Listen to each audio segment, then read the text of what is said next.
The flow of culture. Culture is love. Love is recognition. Recognition is listening. Listening is knowledge. Knowledge is strength.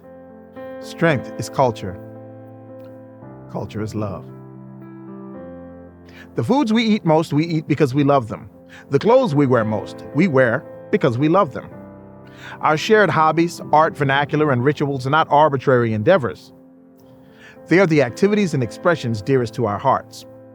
It is possible for a community to retain negative aspects of their culture, but that doesn't make the culture unlovable. It makes it human. And humans, even without a plan, will always find a way to get their hands on some love.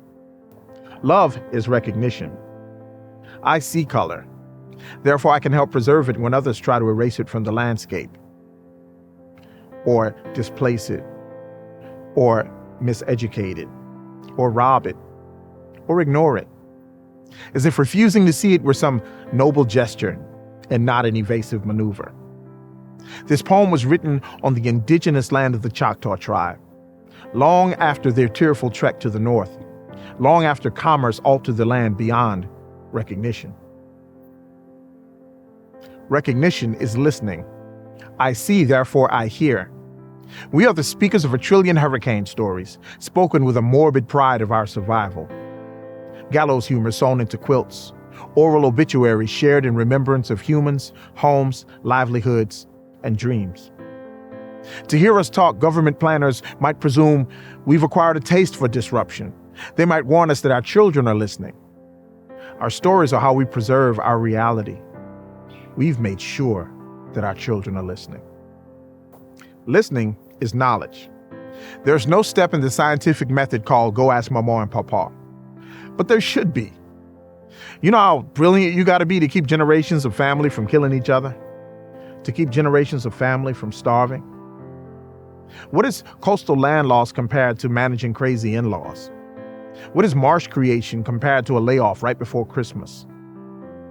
How do you make a plan for the land work without consulting the people who have worked the land? These are a lot of questions. Scientific method always starts with a question, but it doesn't always end with knowledge. Knowledge is strength. We possess the pooled intelligence needed to divert all this water. Some puzzles just take more time, and more people, and more momentum, and more faith, and more songs, and more crawfish balls, and more barbecues, and more powwows, and more elders, and more youth, and more humility. We've been smart enough to extract the oil from the land below, but not smart enough to plan for what it does to the land above. Not smart enough to know that greed incurs a cost that our descendants must pay. But everybody gets the message eventually. Earth is a patient teacher, a stern disciplinarian, and a forgiving nurturer.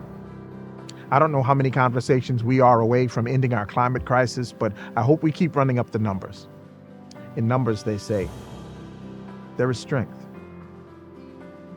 Strength is culture.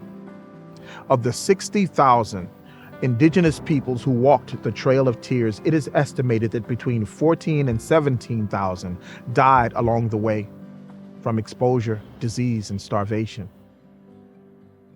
That's a lot of men, women, and children sentenced to death by government planners. But what can today's planners learn from that forced migration? What can we all learn from the tribal members who inspired the fallen to get back up, who lifted children onto their backs as soon as their previous caregivers went down, who lifted the spirits of grieving loved ones with stories and songs, who passed on knowledge when they could see that it could keep up better than they could? A people, especially a traumatized people, must elevate themselves at all costs. They must hold firm to the belief that they are special, and that uniqueness is not caused to be washed away. That the preservation of that uniqueness makes their survival all the more important, for it represents a culture that the world will never see again. A culture worthy of a plan that protects every bearer of that culture. Culture is love. Love is recognition. Recognition is listening. Listening is knowledge. Knowledge is strength. Strength is culture. Culture is love. Humans will always find a way to get their hands on some love. It is humanity's path of least resistance. So plan accordingly, plan respectfully, and plan culturally. Thank you.